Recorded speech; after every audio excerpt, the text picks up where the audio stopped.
ug sumataw ng itabang sa pare-iha sa templo sa simbahan adto kanila ihatag. No? Kung kini Biblia wala pa maghislot og 10%, wa gyud nga lain relihiyon nga magpatugad-tugad tukod og simbahan. No? So bayan na ko ang malaod.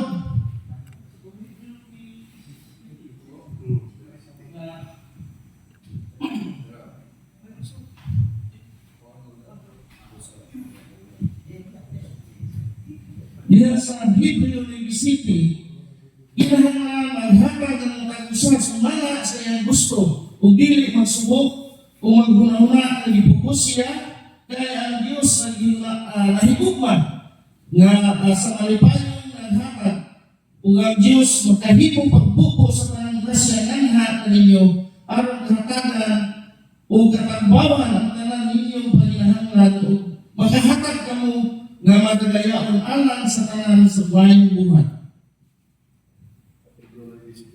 Hebreo City. O atong subayon sa Old Testament diha sa Ezekiel 44:30 ang unang ako ila sa tanang mga pari. Tinanaw nga ibahayag diha ni Propeta Ezekiel. O diha sa New Testament, diha sa Buha, Kapitulo 11:26, sa katapusang bahin, ibahayag na ang iyang mga tinulan o mga Kristohanon, tinuwag o pinili sa Diyos, gihimong pananginan sa harianong pari. Uno Pedro, Kapitulo 2:9. Pasalamatan ninyo ang Diyos na kita mga Kristohanon. 1 Pedro 4:6. Mungko rin na akong siguro. So,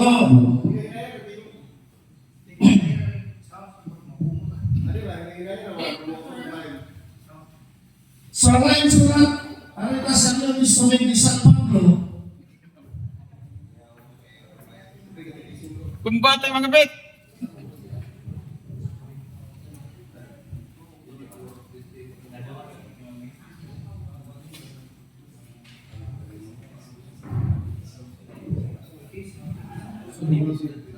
Kitsa may debate ani. o diyan sa tuwa panudlo sa simbahan sa CCC Barangay 2023.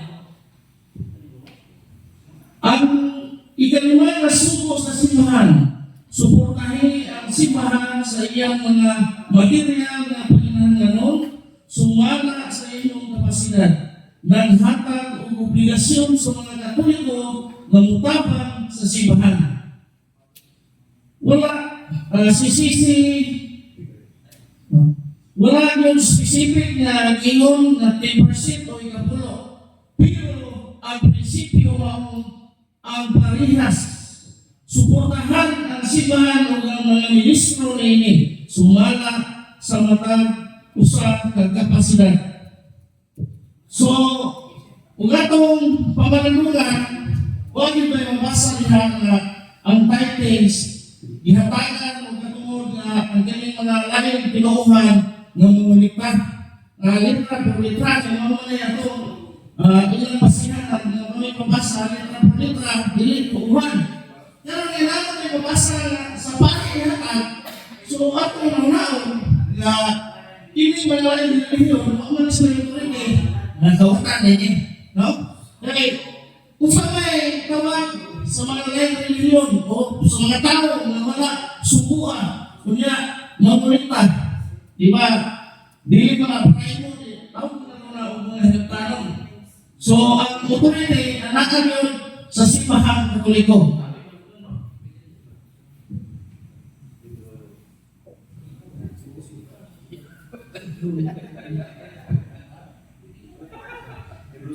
Diha sa Hebreo Kapitulo 7, versikulo 5, karong ang balaod ng sugo nga ang mga kaliwat nilipin ng mga pari, mangubra o ikapulo, gikan sa katawan sa Israel. Sa ato pa, mangubra sila gikan sa ilang Kauhan, nagkaliwat ko sa Abraham, sama kanila.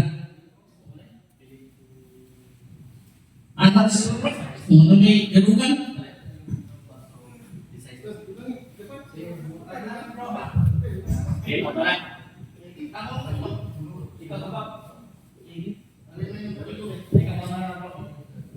Sige, yung utahan ko bro, may tungkol sa yung topic. Buwan lang po doon. Sige bro. Ano yung topic? Wala yung tungkol kandarin. Wala ka doon ang mga story ka, wala ka tungkol. Wala yung tungkol kandarin ng iyo pagkuligtas sa tithes. Napangtana. Ganun mo. Di ba ginoon sa Biblia mo wala sa 1 Timoteo 5:18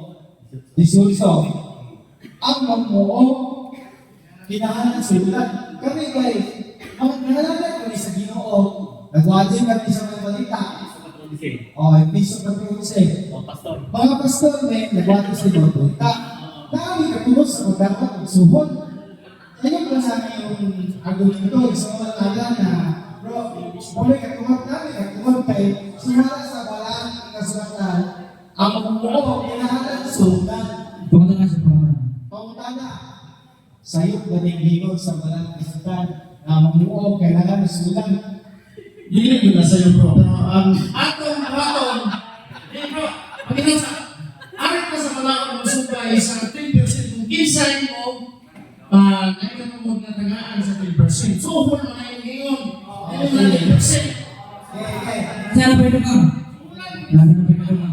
Ngayon ang pangkota na sa'yo pa nagkamumudawat. Ma'am? Kaya sa pagkota sa mga pangkota na.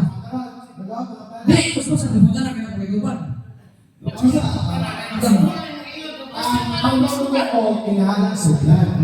Kami, isip pastor, nagwajin yung sulat. Pumulang, kay Kapag di mo, supapon hindi mo sa Biblia na, abang mo, mamuo, kinahalan sulat.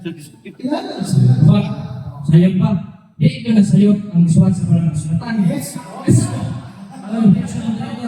Diction. Lamang may, Ano? Di ka sayop. Yes. Diction. Di na sayop ang iyong ibagsa. Asa ko di na sayop ang iyong ibagsa na saan? Pastora din mo ninyo. gusto yung dito, Umiwan na natin dito. sakto na, hindi, sakto di ako nasulti. Dili. Ay, sa po. Ganon, hindi na, hindi nun, Dili. Order.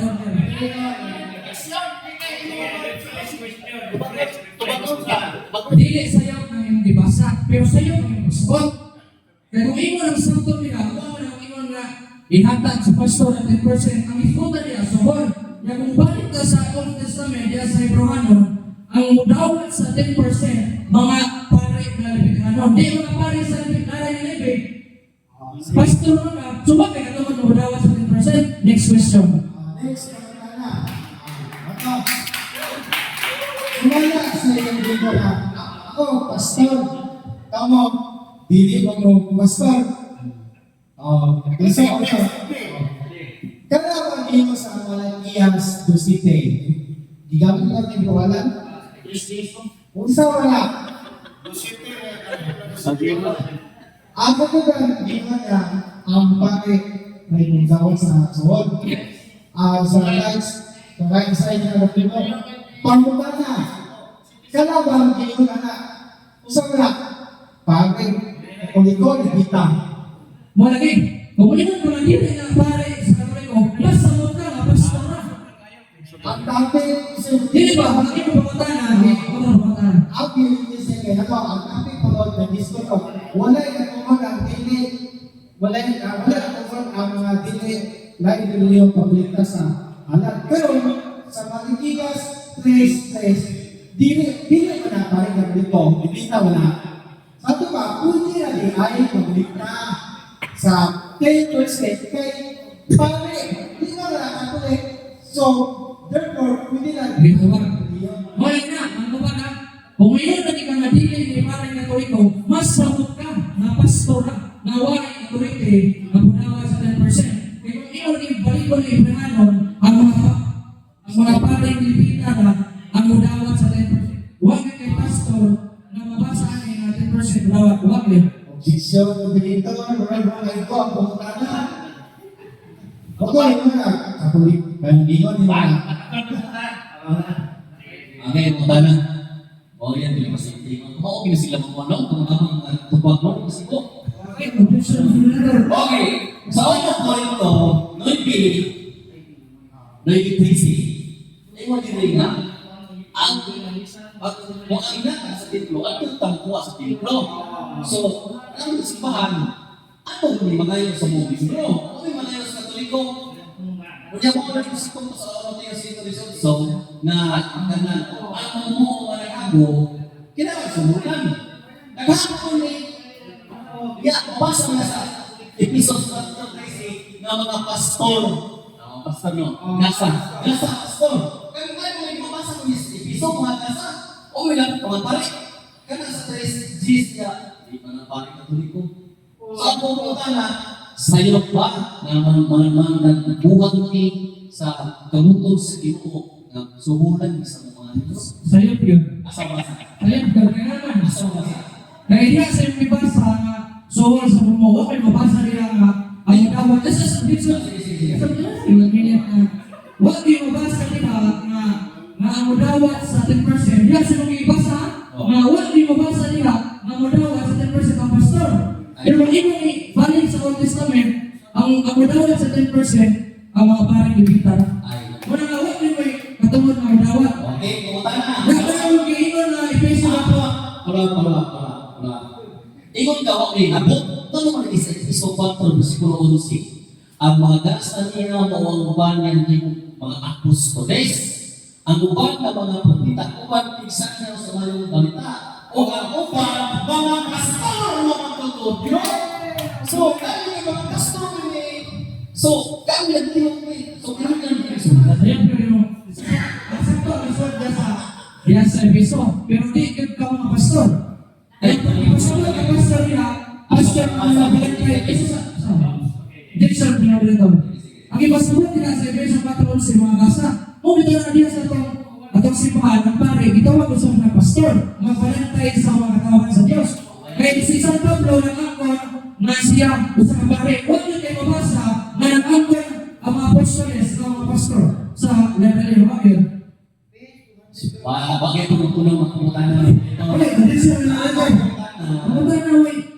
gasa kita ang pastor. Unya naghago ni. Yung mo isipon mo para yung mga pili pasas gasa. O karon niya kami nagtihago ni. Ang mo na to, ang mo kinahanglan sulat. Naghago kami sa pagpanyos ay balita. May maayo mo ipakita. Ano ba yung niya? Pastor ang trabaho. So, ang iyong tema, ganito yung pagpag o wagoy. Wala yung wala. Yes, ako. Bisan ako. May practice din ka eh. Practice din. Mag-train yun. Pilar mo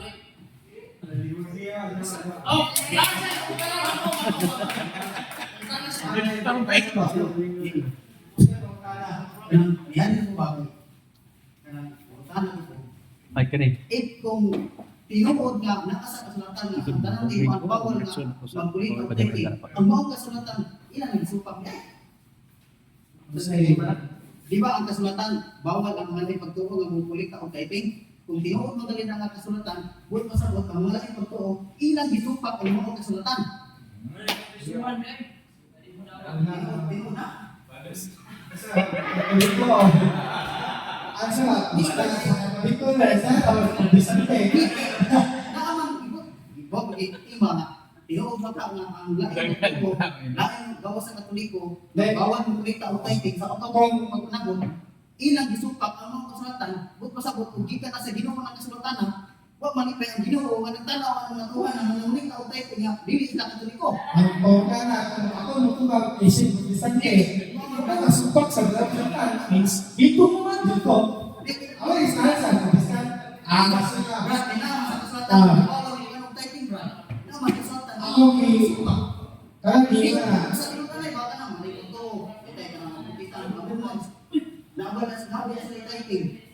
Kung sa katoliko ba, kasulatan, gibawal na ang mapari na ang may katulog yung dikta of typing, kung ilan ang gibawal, yung dikta sila sa mga tao. Sa pag-ilang, isupak ang mga kasulatan. wala nang supak kung konsistente pa. Wala. Di kailangan sa kasulatan ba? Di mo yung mapari. Di po, katoliko. Ang Kahit kung katulog na lesson, iyong kamatayan mo ito na isupak ko na. Kung saan ay klaro mo mo ka na, pa, kanina nasa iyo pa ang ngayon na pinatuloy. Hindi, kalimutan niya ang katoliko, ang mapalit na may katulog mo. Bawas tayo. Ang laing, ang bilis na katoliko, ang bilis ng mapalit, basta may katulog. Wala. Kaya kapag nasa Hilario City, versikulo 6, ang mga tayo is ang pari. Ang kanang mga pagtuo ka rin dili katoliko. Wala sa ito mo yun. Ilang isuka ang mga kasulatan. Wala. May tawag na sa iyan, hindi mo bilis. Okay, respond kayo sa anitalo ko karana tungkol sa ilang tungkol sa religion ng Manila. Sila na ilan na religion na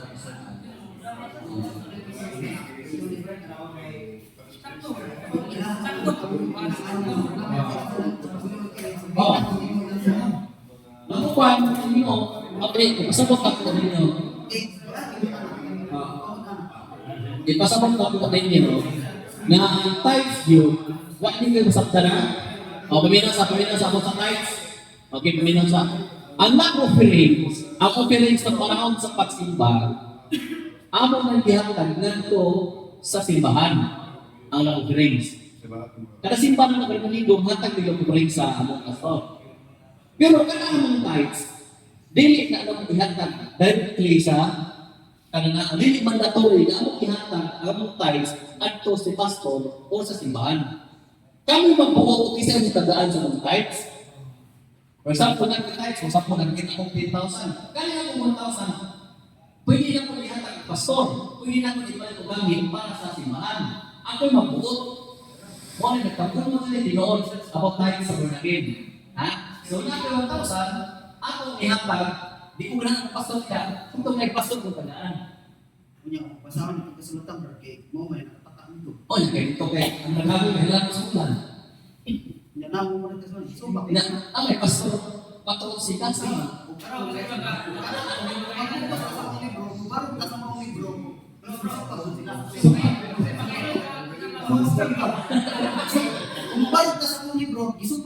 So, ang laktong po istorya nila, huwag sila itong magpapatulong sa simbahan. Okay, di ba? So, pag nila pinabuhat sila sa simbahan, huwag sila inabuhat, huwag sila ipamulika. Pagpamulika, pagsangyaw, tandaan nila pinabuhat, huwag sila inabuhat. Ate, sa patan mo? Tayo na sila. At least, ano nga rin magkita karon?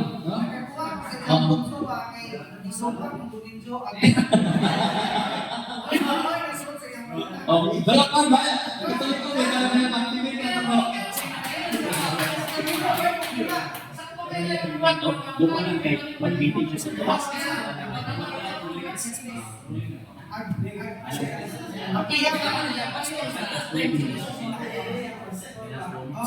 Okay. So, dia issue sa tayo, ha? Kahit sa ruling. Okay? So, ang mga Protestant pastors, okay, ang Protestant pastors, doon na ba ikatungod sa pag-uligtang mag-impose sa tithing. Okay? Now, Protestantism is within ba sa kingdom, the sub-issue naman eh. Hello? Okay. The main issue now, the main issue of the debate, doon na ba'y katungod ang mga pastors sa pagkulikta sa tithing? So that's the main issue. To resolve the main issue, kuha ka ang sub-issues. Okay? So, muhimot ang mga sub-issues and then resolve the sub-issues in order to resolve the main issue of the debate.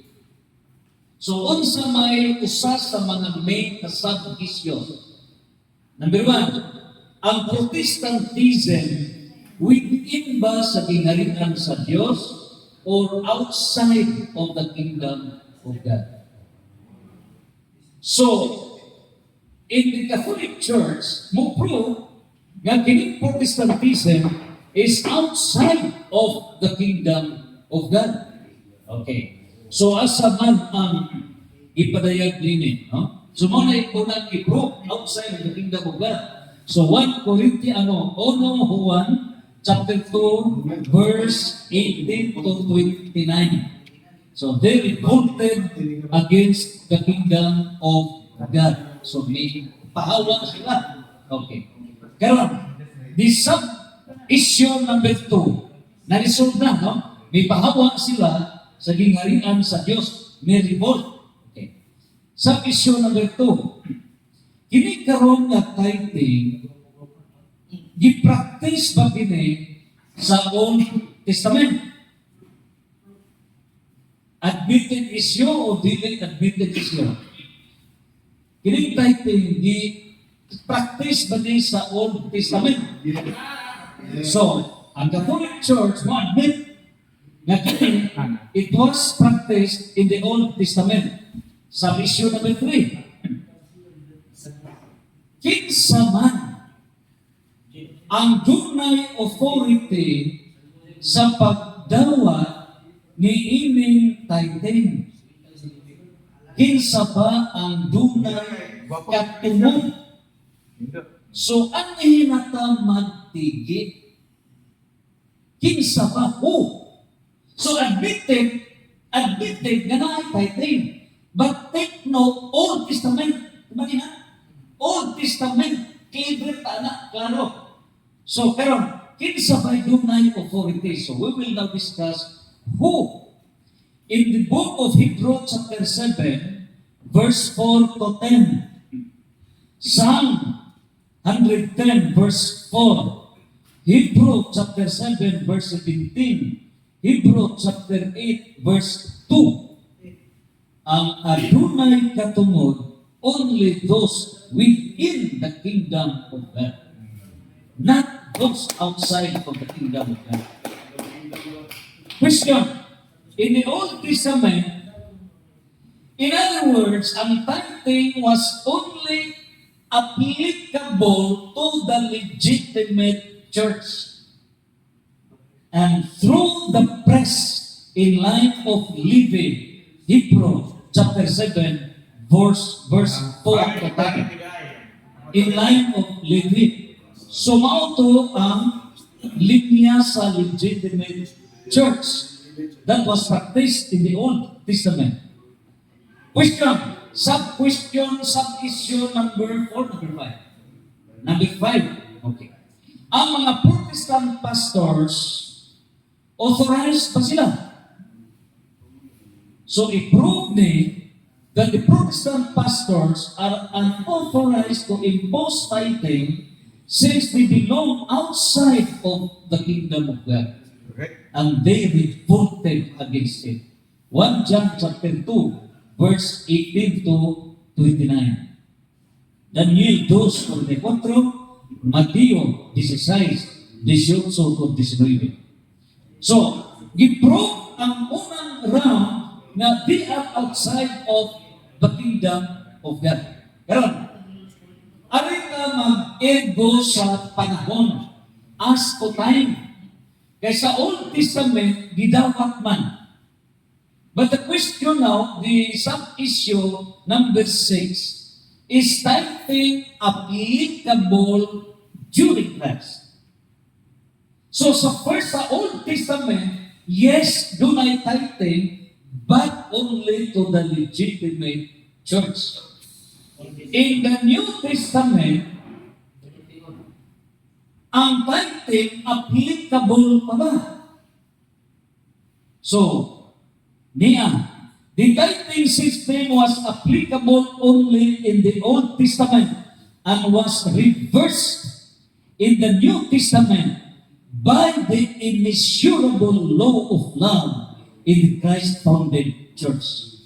So ang basihan sa pagbuhi sa simbahan, dili ang tithing na 10% per month, but immeasurable law of love. Dili masukod nga gahom sa gugma. Biblical proof. 1 Corinto 3:1 ngadto sa 3:, the law of love. 1 John chapter 4 verse 8, God is love. Matthew 22 verse 34 to 40, vertical horizontal commandment of love. Proverbs 11:24, ang gugma nga way inutuban. Proverbs 3 verse 9, 2 Corinto 9:7, Lucas 6:38, Marcos 12:41 ngadto sa 44, Acts chapter 20 verse 35, Matthew chapter 6 verse 1 to 3. So kining mga tekstuha nagpamatuon nga dili limited ang gugma, and the very reason why the Catholic Church is not applying this tithing 10% ngano tungod kay ang gugma mao'y gitudlo sa simbahan nga gitugod sa Dios. So, it's not for purposes of money. Another one, ano na ta sa issue number 7. Okay? Question, sa issue number 7, ngano ba na ang Protestantism may apply man sa tithing? O sabay hinungdan nga may apply man? 1 Timoteo 6:5. 1 Timoteo 6:5. Gihimo ang relihiyon nga number 1 lucrative business. 1 Timoteo 6:5. 6:5.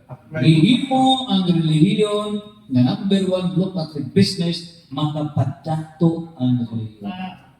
So kuhaon ka ng tithing na 10%, kinsay mo ko'y hakaw ng mga Protestanteng religion. So they make that religion as the number 1 business. And St. Paul concluded in 1 Timothy chapter 6 verse 10 na ang pagkakimaon sa kwarta mahinungdan sa tanang kadalitan. So may abot of 49,000 ka Protestant religions because of economic purpose, tithing. And they use the Bible as the license in establishing different religions. Now, question, final. Sub-issue number 8. Kini. Diha sa Revised Penal Code of the Philippines, ari na sa legal aspect. Dili ba posible nga maigbo sa estafa ang usa ka tawo nga mudawat sa usa ka butang nga unauthorized? Ha? Usahay ka legal issue. Ha? Dili ba posible? Now, take note, it is a criminal act of illegal exaction. There is sa mga barangay treasurers, etc. sa government. Illegal exaction for collecting what they are not entitled to, since they do not belong to the Christ-founded church. Kung dili entitled, question, dili ba na estafa? Now, under Section 315, Revised Penal Code, the offender must employ some form of deceit, such as false pretenses or misrepresentation, to induce the victim to part with their property.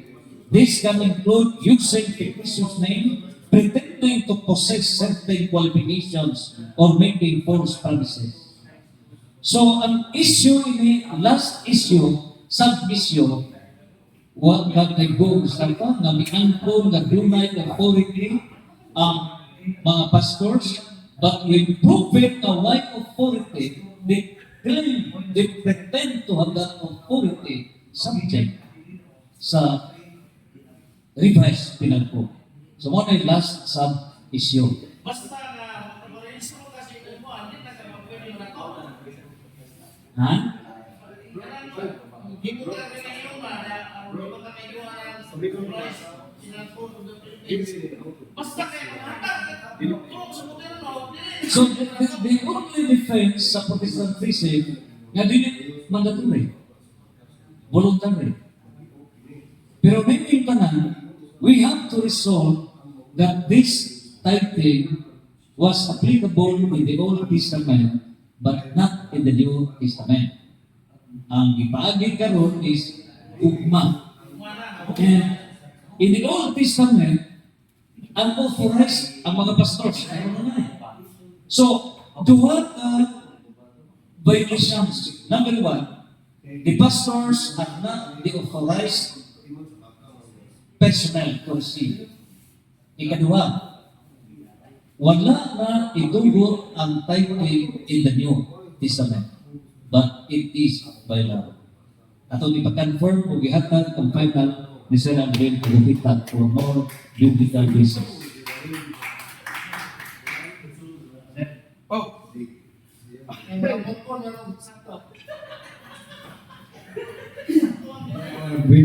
brainstorming, no? Mga lukat natin yung mga logic sa debate ba yung kaibigan? No? Okay, for example, may gabi sa libat akong sugod, no? Ako nalingaw sa ninyo ang mga inalpay argument ko. Kaya, same time, 50 pa rin kong katawa. Kaya, iyahay sa pagkikabot. So, ang ako lang naman yung nalugan ninyo, in terms na gani, mag-isgot na magbayan sa Sohol, nag-Sohol ba? Di ba may yung topic kanina? Ayaw mo palipat sa mga libiter. Mag-isgot na gani sa Sohol, i-divert na natin sa libahan. Kaya ang gitugutan ng bayan sa Sohol, ang iglesia mga pamulo, once mo kapalitan. Bakit na gani sa Sohol ha? Asa na basa? Na authorize sila na magdawat ng Sohol mga pare. O no, Timoteo 5:17. Yan yung kaligtan. Nagkakasuhol sweldo at tulas authority sa church. Bakit ang pili? So, huli sila sa lubing Sohol ang mga pagmuno sa kaparitan. Hindi mo daw, kaya niyo mong argumento, brother, hindi na nakasyat na mong pastor, kahit ang Sohol ni Word, adto na dito sa lagat sa templo, ang mga pare. O no, Timoteo 5:17. So, huli ang mga pangulo sa simbahan. Nakita sa pangulo sa simbahan. Obispo, pare. Kaya sila. Nakita na nila na. Nagawa nila. Basta makita pag gani ang pastor sa Sohol, i-divert na ito na sa pangulo sa simbahan. So, huli ang mga pangulo sa simbahan. Oh, bumili ka kung Sohol. Pinay sa mga dagdag. Dagdag, basta ako na. para dili mo lipat. Unang Timoteo 5:17. Yun. Ang mga pangulo sa simbahan na maayon hukuman sa ilang katunggangan. Angay palihon nga tako sa Biblia nga sumo. Labi na katong naghagos gayo sa pagwagi o pagtubo. Pilay isahon, dubod. Kinsay pangulo sa simbahan? Pwede? Obispo mo. Lima. Gunitin na katiksto kay Sohol ang topic ninyo. Okay ba yung kita, no? Okay, salamat kayo nito na. Diyan ng kayo tayo, dilisan na ito na kalimtan kayo mga ikinabuli sa simbahan.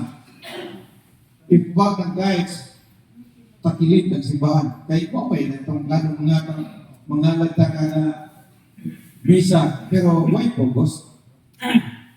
Yan pala po paghanap sa title. Muhatag kita alam kayo, tao na sa may yung ko versikulo 22 sa 23, dali po yung mga tukang masimbakan wakay haba. Title. Simbagan ka na, tayo. Why? Because that is the life of the church.